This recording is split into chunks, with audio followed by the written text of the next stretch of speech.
تعال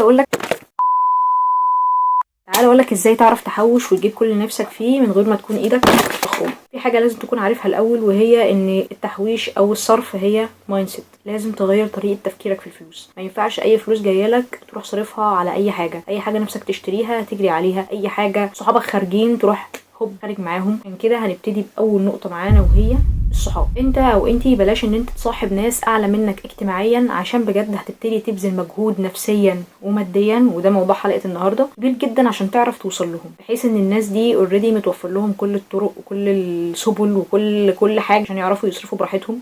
انما حاجه زي دي حاليا انت مش متوفره لك، واحنا محتاجين ان احنا نحوش فلوس عشان نوصل للحاجات اللي احنا نفسنا فيها. هتلاقي نفسك خرجتي خروجه او خروجتين في الشهر، وهتلاقي نص المرتب اذا ما كانش كل المرتب طار. فالناس اللي انت قاعد معاهم ولا هم شبهك، ولا هم نفس طريقه تفكيرك، ولا هم عندهم نفس الاهداف اللي انت عندك دلوقتي، ولا عندهم نفس الاهتمامات. فانا الكلام ان انت تقطع معاهم او ان انت ما تنزليش مع اصحابك تاني، لا، بس ممكن نقلل الخروجات دي شويه، بدل 3 4 خروجات في الشهر، او بدل غالبا بتنزلوا كل يوم، كفايه خروجه في الشهر، كفايه خروجتين في الشهر. او ممكن نشوف ناس عندهم نفس الجولز بتاعتنا، نفس الاهداف بتاعتنا، ونصاحبهم وننزل معاهم ونشرب شاي 50 ونوفر فلوس عادي جدا. مش لازم نروح نطلب ايس كابتشينو وموكا فرابي اوت ميلك، مش لازم خالص. ونروح تاني نقطة معانا، هي عشان تعرف تحوش انت لازم تحدد هدف معين. لازم عشان تستمر ان انت تحدد هدفك، وهو انت عايز تحوش ليه. لازم يكون عندك هدف عشان تستمر وما تزهقش، ومش اول ما فلوس تجيلك تروح صرفها وتروح تقول وربنا ما انا مكمل. فلازم يكون عندك حاجة معينة نفسك تشتريها، او حاجة انت عايزها، حاجة نفسك فيها، او مثلا نفسك تفتح بيزنس خاص بيك، او نفسك تاخد كورس معين هيفيدك قدام. ايا كان هو ايه، لازم ان انت تحدد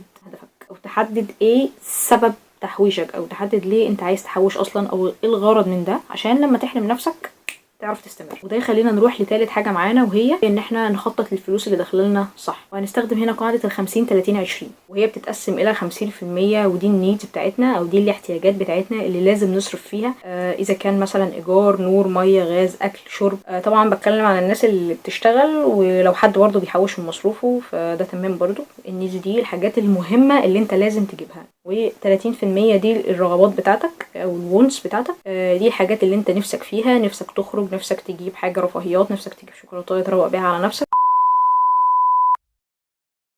القاعدة بتاعت 50-30-20. 30 اللي هي بتاعت الرغبات بتاعتك، او الحاجات اللي انت نفسك تشتريها، او نفسك تخرج تهلس، الحاجات دي كلها. يعني يا ريت فكرة ان انت تطلع منها من 2-5% بس كصدقة فيها لأي حد محتاج. دي هتديك بركة في رزقك، مالك، في حياتك عامة، في صحتك، في عيلتك. فصدقوني يا جماعة الصدقات بتفرق جدا جدا جدا، وصدقني مش بتنقص من مالك خالص. فانت لو بجد عايز ان انت تحوش فعلا، عايز تحوش وعايز تعمل قرش، وعايز تحوش فلوس فيها بركة، ما تتصرفش على مرض، ما تتصرفش على حاجة وحشة، الأحسن ان انت طبعا تتصدق. طلع الحاجة بنية خالصة لله، بنية صافية لله، ما تبقاش مطلع الحاجة وانت وانت باصص فيها. طلع الحاجة لله، ما تبقاش عينك فيها، طلعها وانت مبسوط وانت راضي، وان انت تكون مبسوط ان انت هتدخل سرور على حد، زي ما انت محوش فلوس، او زي ما جالك دخل، او زي ما انت اذا كان مصروفك، او اذا كان شغلك وانت مبسوط ان دخلك دخل. يا ريت ان انت تدخل كمان فرح على اسره، تدخل السرور والفرح على شخص، على الاقل شخص واحد بس محتاج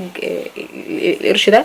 اي نعم هي ممكن تكون حاجه صغيره جدا ومش فارقه معاك، بس تبقى فارقه جدا مع الشخص اللي الفلوس دي هتجيله. صدقوني يا جماعه، يعني مش بتقل من مالك خالص والله، ولا بتقلل من فلوسك، بالعكس بتخلي الفلوس فيها بركه، وبتخلي الفلوس فيها رزق. وممكن يجيلك الشهر اللي بعده تلاقي الدخل اضعاف اضعافه. يعني ممكن تلاقي دخلك اصلا زاد من غير، من حيث لا تدري كده، من حيث لا تحتسب، فجأة كده الفلوس زادت. منين ما تعرفش. سبحان الله، هو رزق، عشان انت بس طلعت من رزق ربنا بعتهولك لحد تاني، ربنا هيبعت لك رزقك، وهكذا. صدقني هي سلسلة. الفلوس دي جات لك وانت بتديها لحد، الحد ده بيديها لحد تاني، وهكذا لحد ما يبقى السلسلة كلها مرضية، والناس كلها مرضية، والناس كلها مبسوطة، والناس كلها توب التوب. واعذروا طبعا انا شكلي تعبان جدا عشان اليوم كان طويل.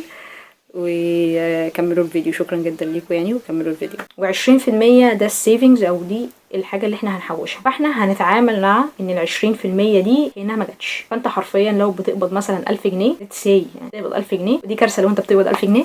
المهم يعني لو انت بتقبض 1000 جنيه فانت بتقسمها 50%، فبتاخد 500 جنيه دي للأساسيات بتاعتك، و30% دي بتشبرق على نفسك بيهم، وتجيب الحاجات اللي انت نفسك فيها. نفسك تجيب لبس جديد، نفسك تخرج خروجه حلوه، نفسك تجيب كوفي شوكولاته زي ما قلنا. 20% دول كانهم مجوش، دول بقى بنحوشهم على جنب، بنتعامل ان هم مجوش اصلا. والتقسيمه دي برضو مفيده في ان ده هيخليك تعرف فلوسك بتروح فين بالظبط، عشان في ناس بتشتكي ان هي الفلوس بجد بتتبخر ما يعرفوش بتروح فين، بيطلع لها 100 عفريت وبتختفي.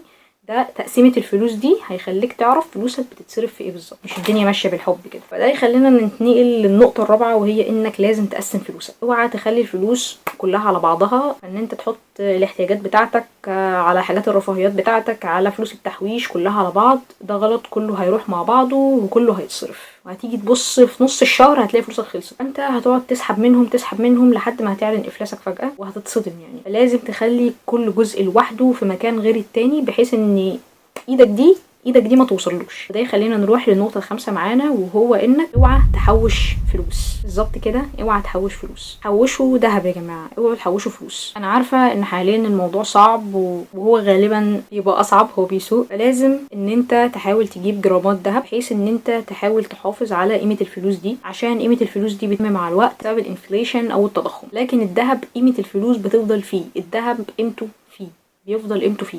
مش شرط ان انت تروح تجيب سبيكة دهب يعني وتحوشها، او ان انت تجيب 100 جرام دهب. ممكن تجيب في الشهر ممكن تجيب جرام او 2 جرام او ايا كان، تجيب حاجة صغيرة جدا بحيث ان انت تحوشها وتحطها في الدولاب، تحطها في حتة مستخبية. هيفضلوا يتراكموا على بعض لحد ما يعملوا مبلغ كبير قدام. هو انت مش هتكون كسبت، وحتى لو انت ما كسبتش انت هتكون على الاقل حافظت على قيمة الفلوس. فده يعتبر برضو استثمار، بس استثمار صغنن كده. واخر حاجة معانا هو انك تبطل تشتري الحاجات لمجرد ان الناس كلها بتشتريها، او انها طالعة ترند مثلا. اصل الترند ده هيموت وهيجي ترند مكانه، والحاجة اللي انت اشتريتها دي اوريدي هتترمي في الزبالة خلاص، وهتروح تشتري حاجة مكانها وهنفضل في نفس اللوب. هتلاقي ان المبلغ اللي انت شاري بيه الدهب ده ممكن يكون غلي الضعف او 3 اضعاف كمان. وبس كده، انا هاجر منصور، ودي كانت نهاية حلقة النهاردة. ممكن تعملوا لايك وشير وسبسكرايب وتفعلوا زر الجرس، ولو الحلقة عجبتكم تكتبوا لي تحت في الكومنتس، ولو في اي افكار عندكم او اي حاجة عايزين نتكلم فيها ممكن تكتبوا لي تحت في الكومنتس. شكرا جدا ليكم، باي باي.